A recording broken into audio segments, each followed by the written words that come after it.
प्रशांत देवरे यांचा वाढदिवस उमराणे येथे दणक्यात साजरा। आमदार डॉक्टर आहेर यांच्याकडून 2 हात 2 पाय 2 मोबाईल व 2 मेंदू असलेला असा चंदूदादा यांना वाढदिवसाच्या हार्दिक शुभेच्छा देण्यासाठी सरपंच व नागरिकांकडून कार्याचे मुक्तकंठाने कौतुक। माझ्या अर्ध्या कामाचा लोड हा चंदूदादावर आहे। कृषी उत्पन्न बाजार समितीचे माजी सभापती तसेच जिल्हा परिषदेचे माजी सदस्य प्रशांत देवरे यांचा वाढदिवस उमराणे येथील केंद्राई लॉन्स येथे जनतेच्या अपार प्रेमात व उत्साहपूर्ण वातावरणात साजरा करण्यात आला। देवळा तालुका व परिसरातील नागरिकांनी मोठ्या संख्येने उपस्थित राहून हा सोहळा अविस्मरणीय केला। या कार्यक्रमास देवळा चांदवड मतदारसंघाचे आमदार डॉक्टर राहुल आहेर यांच्यासह देवळा चांदवड व परिसरातील मान्यवर, विविध गावचे सरपंच, उपसरपंच, विविध घटकातील पदाधिकारी तसेच सामाजिक कार्यकर्ते मोठ्या संख्येने उपस्थित होते। कार्यक्रमाची सुरुवात संदीप पोपट देवरे यांच्या प्रस्तावनेतून झाली। सुनील देवरे यांनी त्यांच्या मनोगताने प्रशांत देवरे यांच्या सामाजिक, राजकीय व सेवाभावी कार्याचा सविस्तर आढावा घेत त्यांच्या प्रामाणिकपणा, तळमळ आणि जनतेप्रती असलेल्या निष्ठेचे प्रभावी शब्दांची उधळण केली। यावेळी आमदार डॉक्टर राहुल आहेर यांच्यासह उपस्थित मान्यवर व नागरिकांनी प्रशांत देवरे यांच्या जनतेशी असलेल्या जिव्हाळ्याच्या नात्याचे तसेच विकासाभिमुख कार्याचे मुक्तकंठाने कौतुक केले। रस्ते, पाणी पुरवठा, शेती व सामान्य जनतेच्या प्रश्नांसाठी सदैव धावून येणारा लोकनेता म्हणून त्यांचा गौरव करण्यात आला।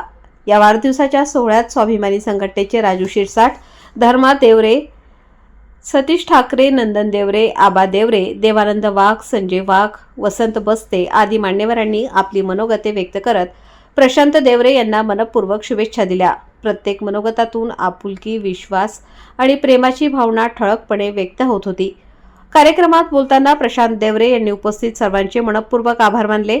उमराणे परिसरासह चांदवड, देवळा तालुक्याच्या सर्वांगीण विकासासाठी आमदार डॉक्टर राहुल आहेर यांची भूमिका भक्कम असून त्यांच्या मार्गदर्शनाखाली रस्ते, पाणी, शेती, शिक्षण व मूलभूत सुविधांच्या विकासासाठी अधिक जबाबदारीने काम करण्याचा संकल्प त्यांनी यावेळी व्यक्त केला। परिसराच्या प्रगतीसाठी सकारात्मक आणि दीर्घकालीन काम करण्याचा आपला मानस असल्याचेही त्यांनी स्पष्ट केले। कार्यक्रमाच्या शेवटी केक कापून वाढदिवस साजरा करण्यात आला। उपस्थित नागरिकांनी स्नेहभोजनाचा आस्वाद घेत शुभेच्छांचा वर्षाव केला। संपूर्ण परिसरात आनंद, उत्साह आणि आपुलकीचे वातावरण पसरले होते। यावेळी उमराणे येथील सर्व ग्रामस्थ, पंचक्रोशीतील नागरिक, शेतकरी, तरुण वर्ग तसेच महिला मंडळ मोठ्या संख्येने उपस्थित होते। देवळा तालुका प्रतिनिधी आदिनाथ ठाकूर, दहिवड।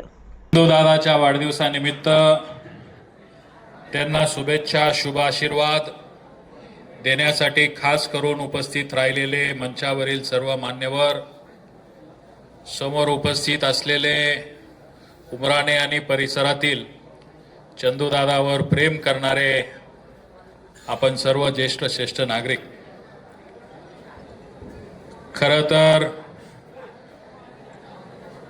जेवढ्या पद्धतीच्या लोकांनी आतापर्यंत भाषण केले ते थोडंसं आवर्त जर घेतलं नसतं तर रात्रभरही शुभेच्छांचा वर्षाव हा चंदूदादावर चालू राहिला असता। कारण एवढ्या वर्षाच्या कार्यकाळामध्ये अनेक लोकांच्या आयुष्यामध्ये बदल करण्याचा, अनेक लोकांच्या आयुष्यातल्या अडचणी दूर करण्याचा हा चंदूदादाचा प्रवास त्याला इथपर्यंत आज घेऊन आलेला आहे। खरं तर मला वाटतं आबा तुम्हीच म्हटले की 10-11 वर्षापासून दादाबरोबर मी काम करत असताना कोणीतरी वक्ता त्यांच्या भाषणामध्ये म्हटलं एवढी प्रगती झाली, पण त्याच्याबरोबर मी 10-11 वर्षापासून नाही, आम्ही 10वीत असल्यापासून 40 वर्ष आज झाले। आज 40 वर्षापासून आमची हे राजकारण तर फार नंतर आलं, कारण आम्ही ज्या विद्यार्थी दशेमध्ये भेटलो त्यावेळेस ना तर त्याच्या डोक्यात राजकारण होतं ना माझ्या डोक्यात तर फार दूरपर्यंतही नव्हतं। नंतर हळूहळू तात्यांच्या कारभाराकडे चंदूदादा वळाला। एका कमी वयामध्येच कामाची बापू सर्व गोष्टी त्यांनी त्याच्या खांद्यावर घेतल्या आणि कामाला त्यांनी सुरुवात केली। ठाकरे सर म्हटले तसे तो पेशाने जरी आर्किटेक्ट असेल, त्याच्या आर्किटेक्ट होण्यामध्ये अर्धा वाटा माझा आहे, मी पण अर्धा आर्किटेक्ट आहे।